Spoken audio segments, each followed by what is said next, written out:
Hi. ஒரு பொண்ணு அவளோட லைஃப்ல எக்ஸ்பீரியன்ஸ் பண்ண முடியாத விஷயம் எல்லாத்தையுமே இந்த ஒரு பொண்ணு அவளோட லைஃப்ல எக்ஸ்பீரியன்ஸ் பண்ணிருக்கா.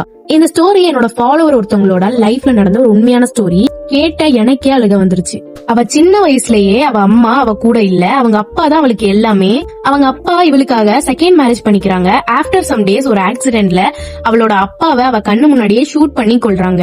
அந்த வயசுல அவளுக்கு என்ன பண்ணன்னு கூட தெரியல. அவளை ஃபுல்லா கேர் பண்ணிக்கிட்டது அவளோட ஸ்டெப் மதர் தான். இவ கொஞ்சம் வளர்ந்ததும் அவளோட ஸ்டெப் மதர் காசுக்காக இவளை தப்பான பிசினஸ் பண்ண சொல்றாங்க. இப்படி எல்லாம் பண்றது தப்புன்னு புரிஞ்சு அவங்கள விட்டு தனியா வந்துடுறா. இப்போ என்ன பண்ண எங்க போகன்னு அவளுக்கு தெரியல. சோ ஒரு சர்ச்சில் போய் ஸ்டே பண்றா. ஃபுட் அகாமடேஷன் எல்லாமே அங்க உள்ளவங்க பாத்துக்கிறாங்க.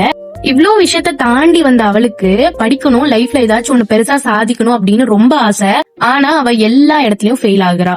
பெருசா படிக்கவும் இல்ல, ஆனா அவளோட ஏம் LLB ஆகணும் அப்படின்னு இன்னும் நிக்காம ஓடிட்டே தான் இருக்கா. இதுக்கு நடுவுல ஃபுல் ஹோப் குடுத்துட்டு ஒருத்தங்க வராங்க.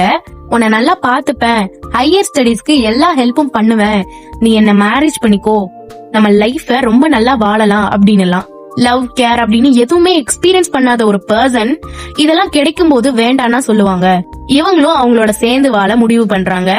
இங்கதான் ட்விஸ்ட். ஏதோ ஒரு சின்ன ப்ராப்ளம்னால இப்போ அவங்க இந்த பொண்ணை விட்டுட்டு போயிட்டாங்க. ஆனா அவங்களோட ட்ரீம் இப்பவும் LLB படிக்கணும், ஏதாச்சும் சாதிக்கணும் அப்படின்னு தான். இத கேட்ட உடனே என்ன சொல்லி அவங்கள கம்ஃபர்ட் பண்ணனு எனக்கு சத்தியமா தெரியல. இவளோட ஸ்டோரி கண்டிப்பா எல்லாருக்கும் ரீச் ஆகணும். and she need help from us. Please இந்த வீடியோவை உங்க ஃப்ரெண்ட்ஸ்க்கு கண்டிப்பா ஷேர் பண்ணுங்க. தேங்க்யூ.